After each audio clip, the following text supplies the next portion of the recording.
जाहिल आदमी किसी के काम का नहीं होता, ना देश के ना अपने। प्रधानमंत्री जी ने तो ये भी कहा है कि एक हाथ में मैं चाहता हूँ कि एक हाथ में कंप्यूटर हो, एक हाथ में कुरान हो। अगर अल्पसंख्यक समुदाय के बच्चे नहीं पढ़ेंगे तो फिर कैसे इंडिया आगे बढ़ेगा। से क्यों कहा जा रहा है कि जी बजट नहीं हमारे पास, 1400 करोड़ रुपए का सैंक्शन हुआ बजट। अगर अल्पसंख्यक देश का अनपढ़ रह जाएगा, जाहिल रह जाएगा तो कैसे देश आगे बढ़ेगा।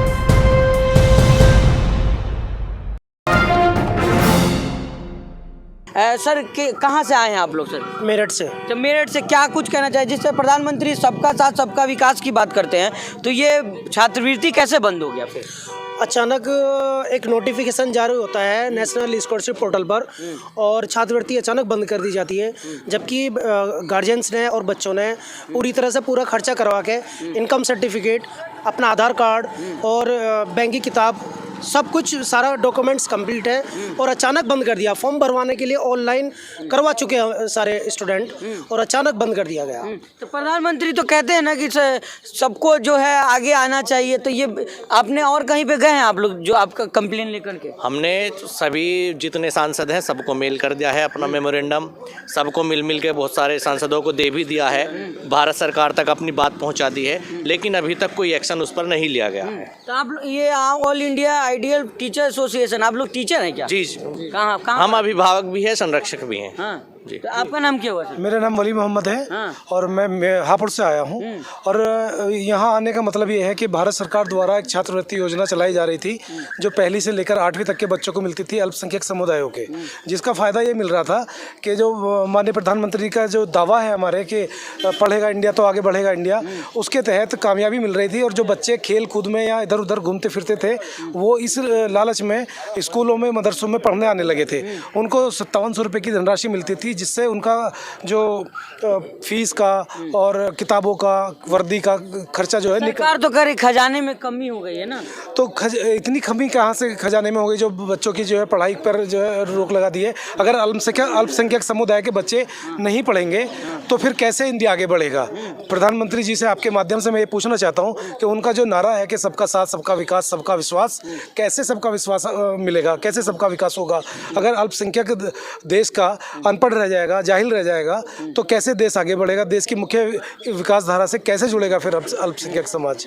लेकिन सर जिस तरह से योगी आदित्यनाथ तमाम जो कहते हैं कि मदरसों का सही करवाया जा रहा है, कंप्यूटर शिक्षा दिया जा रहा है, तो छात्रवृत्ति कैसे रोक दिया गया फिर? देखिए, जब मुस्लिम बच्चों के लिए जो है जो स्कॉलरशिप बंद हो गई है वही बंद हो जाएगी तो बच्चा अपनी किताब, ड्रेस वगैरह कहाँ से लेगा। कंप्यूटर तो बहुत दूर की बात है, वो पढ़ ही नहीं पाएगा। तो आज जैसे 18 दिसंबर 2022 अल्पसंख्यक दिवस है, तो इस मौके पर हम सरकार से जो है प्रार्थना करते हैं कि अपने आदेश को वापस ले और स्कॉलरशिप बच्चों की बहाल करें। लेकिन जिस तरह से आप कह रहे हैं, प्रधानमंत्री तो सबका दावा करते ही हैं, बच्चों को पढ़ाते हैं, फिर कैसे ये हो गया? प्रधानमंत्री जी ने तो ये भी कहा है कि एक हाथ में मैं चाहता हूँ कि एक हाथ में जो है कंप्यूटर हो, एक हाथ में कुरान हो, लेकिन यहाँ तो कुछ भी चीज़ नहीं रहेगी। जब बच्चों की आर्थिक जो मदद सरकार देती है स्कॉलरशिप के नाम पे, उसकी पढ़ाई लिखाई के लिए जब यही छीन ली जाएगी तो बच्चे क्या करेंगे, कहाँ से पढ़ेंगे? फिर बच्चे वहीं आ जाएंगे, होटलों पर जो है प्लेट साफ़ करनी या इस तरह के जो है छोटे मोटे काम करेंगे, बच्चा स्कूल तक नहीं पहुँच पाएगा। लेकिन कहा जाता है तो कि सरकारी नौकरी, एक हाथ में रोजगार भी तो प्रधानमंत्री दे रहे हैं। कहाँ रोजगार दे रहे हैं सर?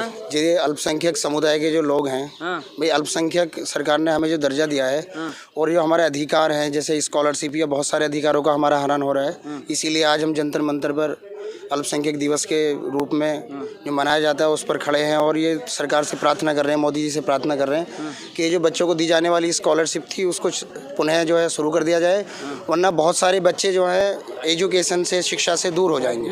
नहीं तो स्कॉलरशिप, फ्री शिक्षा तो मिल ही रहा है, स्कॉलरशिप से थोड़ी शिक्षा बंद हो जाएगी। फ्री शिक्षा सर स्कूलों में, जो सरकारी स्कूल है उनमें मिल रहा है। कोई भी प्राइवेट स्कूल में या किसी भी ऐसी संस्था जो खुद निजी से चल रही है उसमें कोई भी किसी भी तरह की फ्री एजुकेशन नहीं है, केवल सरकारी स्कूलों में फ्री एजुकेशन दी जाती है। आप लोग चाह क्या रहे हैं? हम ये चाहते हैं कि ये जो स्कॉलरशिप बंद की गई है सरकार के द्वारा, इसको बहाल कर दिया जाए।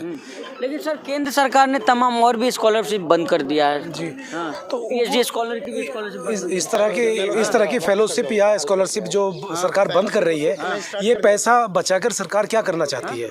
सरकार को चाहिए कि देश के पढ़ने के लिए जो पैसा पहले से दिया चला जा रहा है और उससे उसका फ़ायदा भी मिल रहा है देश को, देश की साक्षरता दर बढ़ रही है, देश का समग्र विकास हो रहा है। तो मैं सरकार से ये विनती करना चाहता हूँ आपके माध्यम से कि सरकार इन सारी फेलोशिप और सारी योजनाओं को वापस से शुरू करे, बहाल कर दे, ताकि जो अल्पसंख्यक समुदाय हैं हमारे, उनके जो बच्चे हैं, जो गरीब बच्चे हैं, सामाजिक रूप से आर्थिक रूप से जो कमज़ोर हैं, वो लोग पढ़ लिख कर आगे बढ़ें। वो आगे बढ़ेंगे तो देश भी आगे बढ़ेगा। ये देश हित की बात है। अगर वो स्कॉलरशिप रुक जाएगी तो देश को नुकसान होगा। जाहिल आदमी किसी के काम का नहीं होता, ना देश के ना अपने। इसलिए बार बार यही आज अल्पसंख्यक अधिकार दिवस मनाया जाता है पूरे भारतवर्ष के अंदर। तो इस मौके पर हम यहाँ आए हैं और ये गुजारिश करने आए हैं कि माननीय हमारे प्रधानमंत्री जी, हमारे जो केंद्र सरकार के दूसरे जिम्मेदार साथी हैं, उन सबको मैं ये गुजारिश करना चाहता हूँ कि इस योजना को दोबारा बहाल कर दी जाए, ताकि वो जो बच्चे स्कूल से या तालीम से दूर होने अल्पसंख्यकों के लिए तो बहुत सारी सुविधाएं भी तो सरकार शुरू की है। लेकिन सर, जब बच्चे पढ़ ही नहीं पाएंगे तो वो अपनी सुविधाओं का पता कैसे करेंगे? जब समाज नहीं पढ़ेगा तो अनपढ़ रह जाएगा, तो उनको कितनी सुविधाएं मिलती रहें, उनको पता भी नहीं चलेगा और ना ही उनको उसका लाभ मिलेगा। वो जागरूक नहीं बन पाएंगे, इससे नुकसान होगा देश को। क्या लग रहा है आपको सर? जिस तरह प्रधानमंत्री भी तो बच्चों को पढ़ा रहे थे, आपने देखा होगा, फिर स्कॉलरशिप बंद हो जा रहा है आप कह रहे हैं, लेकिन फ्री शिक्षा तो मिल रही है ना? देखिए, फ्री शिक्षा जो था सरकारी स्कूलों में मिल रही है, प्राइवेट स्कूल में नहीं है। सरकार कहती है कि आरटीई में हम इनको कवर करेंगे। आरटीई का पहले से ही 1200 करोड़ से ज़्यादा सरकार पे बकाया है। बच्चे नहीं पढ़ेंगे तो बाल मजदूरी, बाल अपराध बढ़ेंगे, देश की तरक्की में रोड़ा बनेंगे। तो ये प्री मैट्रिक की स्कॉलरशिप बहाल हो जाएगी, बच्चों तालीम से जुड़ेंगे, स्कूल आएंगे, पढ़ लिख के देश को आगे ले जाने में योगदान देंगे। तो आप चाह रहे फिर से शुरू कर दिया? जी जी, इसको बहाल किया जाए, ये हमारे सरकार से निवेदन है। सरकार से नहीं, अल्पसंख्यक मंत्रालय तो में और तमाम जो शिक्षा में कहा जा रहा है कि बढ़ावा तो मिल ही रहा है, लेकिन जिस तरह की ये बंद कर दिया गया और भी तमाम फेलोशिप भी बंद कर दिए गए हैं, सबको किस तरह देख रहे हैं? सर, अगर देखिए स्कॉलरशिप बंद कर दी जाएगी, जो जो गार्जियंस मजदूर है, जो 100 या 50 रुपये कमा के लेके आ रहा है पर डे, वो अपना परिवार का लालन पालन ही नहीं कर पा रहा सही से, तो वो कहाँ से फीस भरेगा? और आपने एक बात की कि गवर्नमेंट के पास बजट नहीं है, 1400 करोड़ रुपए का बजट है गवर्नमेंट के पास इस वर्ष का, प्री मैट्रिक का। तो फिर आप ये गवर्नमेंट हमसे क्यों कहा जा रहा है कि जी बजट नहीं हमारे पास? 1400 करोड़ रुपए का सैंक्शन हुआ बजट, और आप लोग फॉर्म भरवा लेते हैं, सारी फॉर्मेलिटीज़ पूरी करा लेते हैं, ऑनलाइन फॉर्म हो गए, ऑटोमेटिक बंद कर देते हैं आप विदाउट एनी नोटिफिकेशन। ऐसा क्यों हो रहा? इससे तो हमारे अधिकारों का हनन हो रहा है ना सर। अधिकार मतलब नहीं मिल रहा आपको? नहीं मिल रहा सर, अधिकार नहीं मिल रहा सर, नहीं मिल रहा।